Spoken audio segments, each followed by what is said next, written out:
What's up, YouTube? I'm the Car131, and in this gel test, we're going to be trying out some Remington Bonded Golden Saber 45 ACP. So yeah, it's another 45 ACP gel test. While I am working on my review for the Springfield XDM 45, I'm trying to knock out a couple of these 45 ACP self-defense ammo. So as I said in the intro, this is the Bonded Golden Saber Bonded 185 grain bonded jacketed hollow point from Remington. Now, the Golden Saber, I'm pretty sure, I'll try and throw up on screen if I can find it for sure. I'm pretty sure Golden Saber is used by some law enforcement departments and agencies. So, I mean, it says on the box it's designed for law enforcement. So, definitely that's what they use, right? No, probably not, because every company is probably going to try and claim that, you know? But I'll try and throw up on screen if I can find out for sure if any of them do. However, it is a bonded jacketed hollow point, so it should have very good weight retention. We shouldn't have any petals flake off. Should get pretty deep expansion, not pretty deep expansion, pretty deep penetration, and hopefully good expansion. From the picture, it looks like good expansion. We'll find out whenever I'm done. Testing setup real quick. I have my chronograph going. I have 2 blocks of 10% ballistics gel. The first one I'm going to be shooting into, it's not super clear. I want to say I've remelted it once or twice, and there's a couple bullet tracks in it. It's not too bad, though. You should be able to see it pretty well.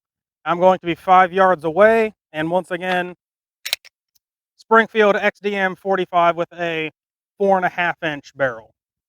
5 yards away, 185 grain Remington Golden Saber, bonded. See what kind of velocity and penetration we get.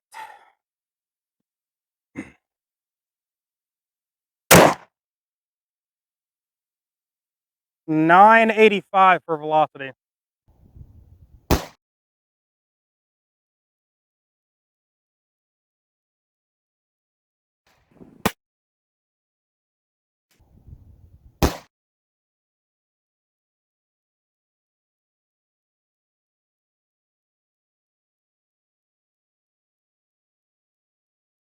All right, let's see what we got.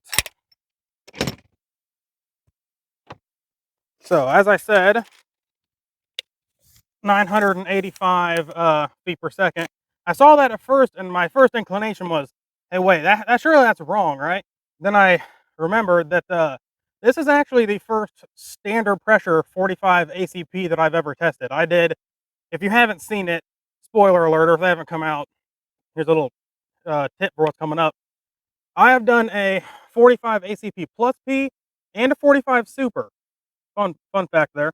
Uh, I've done one of each, and they both obviously have extra velocity. So the 985, I'm not positive if that's normal because they don't actually give a quote on velocity anywhere on the box. So I don't know like what I should be expecting, but 985 is what I got. Now, looks like very nice penetration here, given that was like 15.5 inches.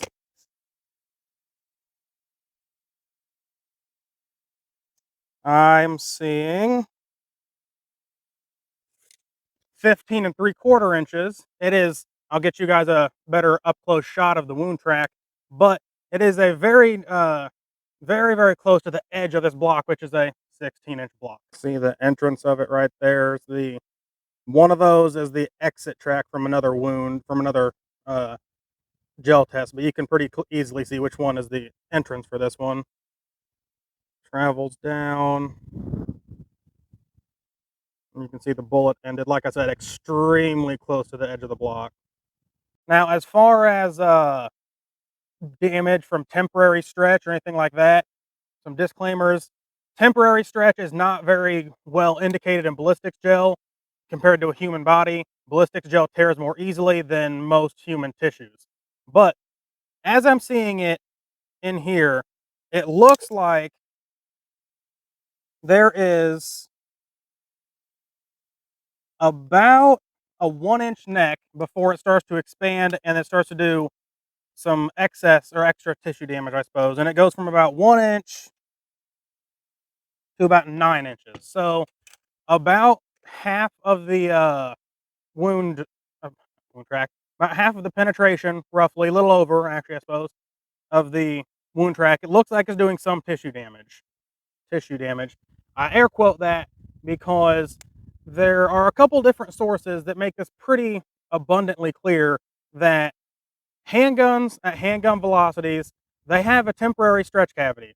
It's a cavity that expands around the permanent wound track due to the transfer of kinetic energy from the bullet.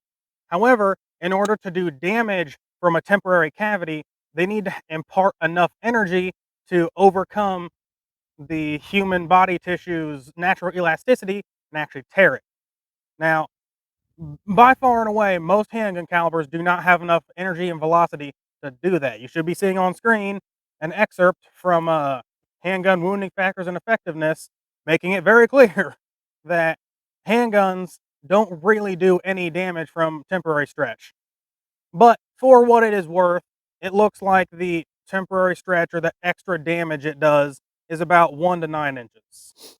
Was the bullet that I pulled out, if it would focus. There we go. Pretty decent expansion. I measured it on my caliper. It's got about 0.65 inches. So how did the Remington Bonded Golden Saber do? I'd say it did pretty damn good, considering the penetration was perfect. The number I go for in my gel tests is 12 to 18 inches of penetration. It's also the FBI number. They say that if a bullet gets between 12 and 18 inches of penetration in ballistics gel, it will typically, in a wide variety of situations, get deep enough in a human body to hit and destroy vital organs. For more information on why I use the 12 to 18 inch standard, watch the video right here. Now, it did get pretty much perfectly centered in that penetration range I'm looking for. Almost 16 inches, perfect, right in the center. Now, penetration is good. The expansion is pretty decent. It goes from a .45 caliber bullet up to a .65, which is going to make the permanent wound cavity. Permanent wound cavity is just the bullet track. That's all it is. Going to make that even bigger. So you're destroying more tissue, causing more bleeding damage due to the size of the bullet.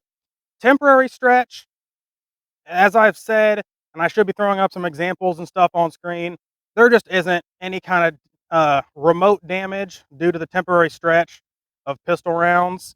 So, I mean, okay, I said that a little wrong. It is there. You do get some temporary stretch damage, but it's very negligible. Again, you should be seeing on screen some reasons why I say that. But the two factors that really matter for pistol rounds being penetration and size of the bullet, this did pretty damn good. I don't know about velocity going over and adding that in to get a foot-pounds of energy. It's only a standard pressure, so it shouldn't be expected to get a whole lot of velocity. So 45 ACP, pretty well known to be a fat, slow round. So the Remington Golden Saber Bonded, if you're looking for some 45 ACP self-defense options, I think you could definitely consider this. It seemed to do pretty good. If you enjoyed the video, you found it entertaining or informative, give me a thumbs up. I appreciate it. Tell me in the comments below what you thought of the load, what other ammo you want to see me test. If your butt hurt and you want to bitch about something I said or something I did, also tell me in the comments because it still helps my interactions. I'm the Car 131, signing off.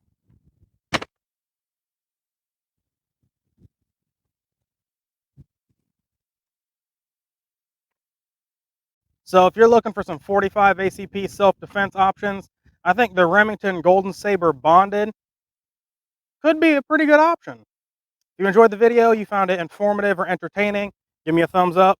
Tell me in the comments below what you thought of the ammo. If there's any other ammo you want to see me test.